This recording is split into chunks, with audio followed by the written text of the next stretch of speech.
Joining us now is retired Los Angeles Police Sergeant Cheryl Dorsey and Casey Jordan, criminologist and behavioral analyst. Sergeant Dorsey, I want to begin with you. As we look at how this scene played out, as Jim has pointed out this morning, we see a fair amount of police officers on scene there. We see the police presence. The mayor just said to Jim, we basically need to examine, saying there's not enough police in the world if people are going to outgun them. As we look at these all too frequent mass shootings and try to take away those lessons, do you see, Sergeant, anything that could have been done differently in a scenario like this, with shots being fired, those shots from a rooftop? Well, no one would have expected that a suspect would position themselves on the rooftop of a building and fire down into a crowd of awaiting spectators. And so a lot of what police work involves is being reactive as opposed to proactive. But when these kinds of situations happen and they introduce something new and different that we haven't seen, then we too will readjust and reconfigure how we respond going forward. And so now when we're on the scene of a parade route, not only do we have to peruse the crowd, but we need to look up, look at rooftops, look in trees and every other place where a suspect could be hiding. I mean, we don't expect that. But let me just say this, because I'm hearing a lot of talk about this guy as maybe has mental illness. And I want to say what bothers me in my community about this is that every time there's a white male mass shooter, he's deemed to be mentally ill, 5150. And if it's a black male, he's a criminal and not taken into custody without incident like this kid was. And I'm talking about Jayland Walker.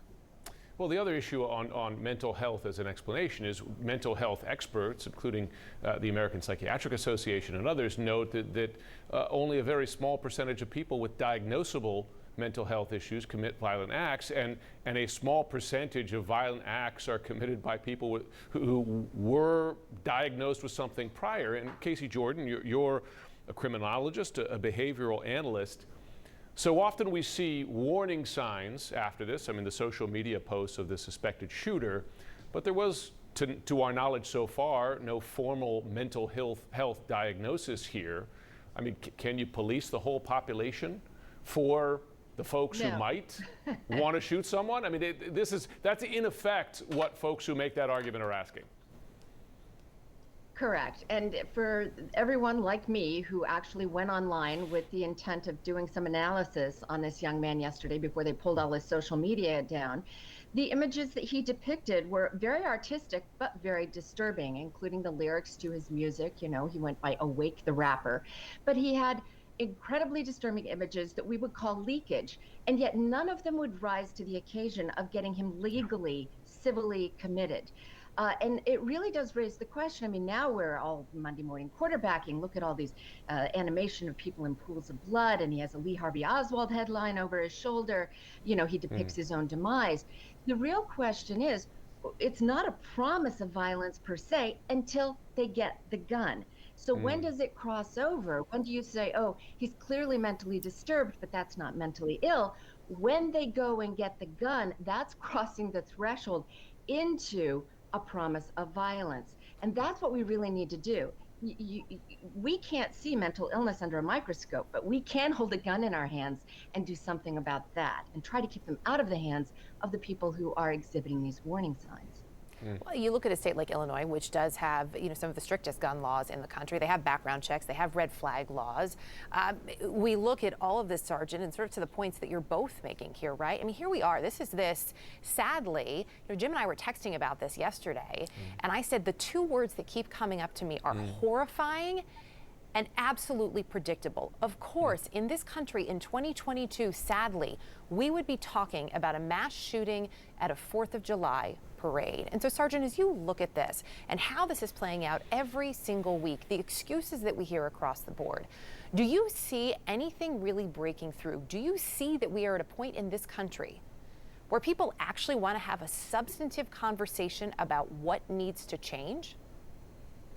No, I mean, sadly, 20 years after Sandy Hook, I mean, why does it take 20 years after babies are shot and killed for someone to have this conversation and do something substantively? And so while I know that the Second Amendment right folks are going to lose their mind behind any conversation about furthering background checks or limiting the possession of guns. What's the exigent circumstance? What's the urgency of giving someone a gun? I think if someone is displaying the kind of behavior that this shooter has done and others, let's sit down and have a conversation with them before you give them a gun. If you want to give it to him, give them to them. But let's have a conversation and make sure that they're worthy and deserving and capable of possessing a weapon.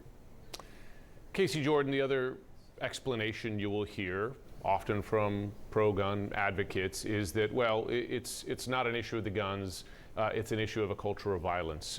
In the data, is there evidence that America has more violent thoughts, right, or violent people than other countries, or does the data show it's relatively consistent and the difference is the weapons? What have you found?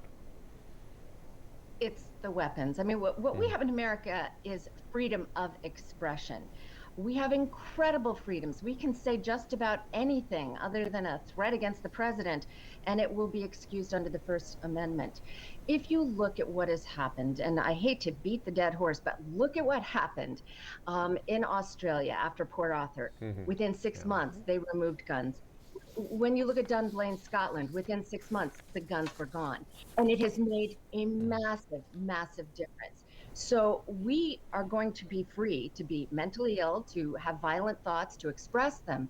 But we are the only country on earth which allows unfettered access to guns. Legal, illegal, that is the linchpin which takes those violent fantasies, hopelessness, despair, because this young man, he really wasn't so much angry as he was despondent, and turned it into a mass shooting. You get the guns out, and then we can work on the mental health at the same time. But the guns we can attack now, we can get rid of them now. Mental health is going to take a lot longer.